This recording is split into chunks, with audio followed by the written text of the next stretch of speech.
ಮನಃಶಾಸ್ತ್ರಜ್ಞೆ. Madam, ಸ್ವಾಗತ ನಿಮಗೆ ಕಾರ್ಯಕ್ರಮಕ್ಕೆ. ಮೇಡಮ್, ಇತ್ತೀಚೆಗೆ ಈ ಹತ್ಯೆ ಪ್ರಕರಣಗಳು ಜಾಸ್ತಿ ಆಗ್ತಾ ಇದೆ ಮೇಡಮ್. ಕೆಲವೇ ದಿನಗಳ ಹಿಂದೆ ಬ್ಯಾಕ್ ಟು ಬ್ಯಾಕ್ ಒಂದೊಂದಾಗಿ ಪ್ರಕರಣಗಳನ್ನು ನೋಡಿದ್ವಿ. ಈಗ ನಮ್ಮ ಕರ್ನಾಟಕದಲ್ಲೂ ಕೂಡ ಎಲ್ಲರ ಮೈ ನವಿರೇಳಿಸುವಂತಹ ಒಂದು ಘಟನೆ ಧಾರವಾಡದಲ್ಲಿ ನಡೆದು ಹೋಯಿತು. ಯಾಕೆ ಏನು ಕಾರಣ ಆಗಿರ್ಬೋದು ಮೇಡಮ್ ಮಾನಸಿಕವಾಗಿ? ಈಗ ಆಕ್ಚುಲಿ ಗ್ಲೋಬಲ್ ಕ್ರೈಮ್ ರೇಟ್ಸ್ ಏನ್ ಬರೀ ನಮ್ಮೂರು, ನಮ್ ರಾಜ್ಯ, ನಮ್ ದೇಶ ಅಂತಲ್ಲ, ಪ್ರಪಂಚಾದ್ಯಂತ ಕ್ರೈಮ್ಸ್ ಜಾಸ್ತಿನೇ ಆಗ್ತಾ ಇದೆ. ಅದ್ರಲ್ಲಿ ರೇಷಿಯೋ ನೋಡಿದ್ರೆ ಗಂಡ್ ಮಕ್ಳೇ ಜಾಸ್ತಿ ಮಾಡಿರೋದು ಕ್ರೈಮ್ಸ್. ಆದ್ರೆ ನಾವಿದನ್ನ ಇತ್ತೀಚೆಗೆ ಜಾಸ್ತಿ ಹೆಣ್ಮಕ್ಳು ಕ್ರೈಮ್ಸ್ ಮಾಡಿದಾಗ ಜಾಸ್ತಿ ಮಾತಾಡ್ತಾ ಇದೀವಿ, ಜಾಸ್ತಿ ಅದಕ್ಕೆ ಒತ್ತು ಕೊಡ್ತಾ ಇದೀವಿ ಅಷ್ಟೇ. ಯಾಕಂದ್ರೆ ಹೆಣ್ಣು ಸಹನಾ ಮೂರ್ತಿ, ದರಿತ್ರಿ, ಅವಳು ಆರಾಮಾಗಿರ್ಬೇಕು, ಸಿಟ್ ಮಾಡ್ಕೋಬಾರ್ದು, ಸಮಾಧಾನ ಆಗಿರ್ಬೇಕು, ಯಾವುದೇ ರಿಲೇಶನ್ಶಿಪ್ ಆದ್ರೂ ಇನ್ನು ಸಮಾಧಾನವಾಗಿ ನಿಭಾಯಿಸ್ಬೇಕು, ಮನೆಯನ್ನ ಚೆನ್ನಾಗಿ ನಿಭಾಯಿಸ್ಬೇಕು, ಯು ಆರ್ ಫಾರ್ಗಿವಿಂಗ್, ಎಲ್ಲವನ್ನು ಫಾರ್ಗಿವ್ ಮಾಡು, ಫಾರ್ಗಿವ್ ಲೆಟ್ ಗೋ ಮಾಡು ಅಂತೆಲ್ಲ ಹೇಳುವಂತ ಒಂದು ಸಮಾಜ.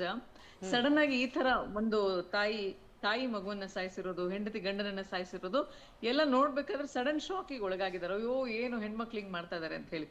ಅದೇ ಗಂಡ್ ಮಕ್ಳು ಅವರ ಸ್ಪೌಸಸ್ ಅನ್ನ ಕಟ್ ಮಾಡಿ ಪೀಸ್ ಆಗೆಲ್ಲ ಮಾಡಿ ಎಲ್ಲಾ ಕಡೆ ಬಾಡಿಯನ್ನ ಡಿಸ್ಪೋಸ್ ಮಾಡಿರೋದನ್ನು ಸಹ ನಾವು ನೋಡಿದೀವಿ. ಈಗ ಹೆಣ್ಣು ಮಕ್ಕಳಲ್ಲಿ ಸ್ವಲ್ಪ ಪೇಶನ್ಸ್ ಕಡಿಮೆ ಆಗ್ತಾ ಇದೆ. ಲೈಫ್ ಸ್ಟೈಲ್ ಅಲ್ಲಿ ಇರುವಂತ ಒಂದು ಚೇಂಜಸ್ ಅದಕ್ಕೆ ಕಾರಣ.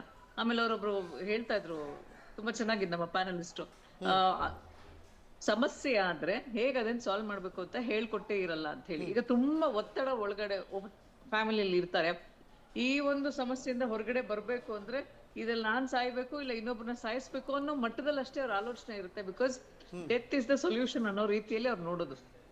ಅದ್ರ ಬದಲು ಸಮಸ್ಯೆ ಬಂದ್ರೆ ನಾವೆಲ್ಲರೂ ನನ್ನ ಜೊತೆಗೆ ನಿಲ್ತೀವಿ ಅಂತ ಮೊದಲಿಂದಾನು ಹೆಣ್ಣು ಮಕ್ಕಳಿಗೆ ಮನೆಯಲ್ಲಿ ಹೇಳ್ತಾ ಇದ್ರೆ ಈ ತರದ ಒಂದು ನಿರ್ಧಾರಗಳವರು ತಗೊಳಲ್ಲ. ಯಾಕೆ ಎಷ್ಟೋ ಸತಿ ನಾನು ಇದೊಂದು ರಿಲೇಶನ್ಶಿಪ್ ಅಲ್ಲಿ ಇದನ್ನೇ ಹೊರಗಡೆ ಬರ್ಬಹುದು, ನಾನು ಇದರಿಂದ ಆರಾಮಾಗಿರ್ಬಹುದು ಅನ್ನೋಂತ ಆಲೋಚನೆ ಅವರಲ್ಲಿ ಇರೋದೇ ಇಲ್ಲ. ನಾನು ಹಿಂಸೆ ತುಂಬಾ ಅನುಭವಿಸ್ತಾ ಇದ್ದೀನಿ, ಈಗ ಅವ್ರಿಗೇನೋ ಮಾನಸಿಕವಾದಂತ ಸಮಸ್ಯೆ ಇತ್ತೇನೋ ಇಲ್ವೇನೋ ಗೊತ್ತಿಲ್ಲ. ಆದ್ರೆ ಆ ರಿಲೇಶನ್ಶಿಪ್ ಅಲ್ಲಿ ಎಷ್ಟು ಟಾಕ್ಸಿಸಿಟಿ ಇತ್ತು ಅನ್ನೋದೆಲ್ಲ ನಾವು ಎಸ್ಟಾಬ್ಲಿಷ್ ಮಾಡ್ಬೇಕಾಗತ್ತೆ.